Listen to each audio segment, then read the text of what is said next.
Yo, what's up guys?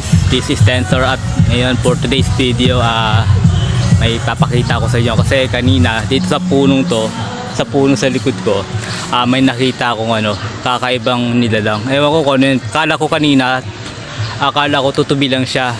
Pero na-realize ko meron siyang dalawang kamay, dalawang paa lang.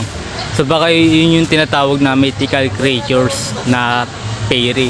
So yun guys, samahan niyo ako, hanapin ko kasi nandito siya dumapo kanina eh. So ano ko yung camera. Guys, ito yung puno. So nakita ko kanina yung parang ikakaibang nilalang dito, no. Meron siyang dalawang kamay lang at dalawang paa, tapos anim yung pakpak. Akala ko kanina tutubi.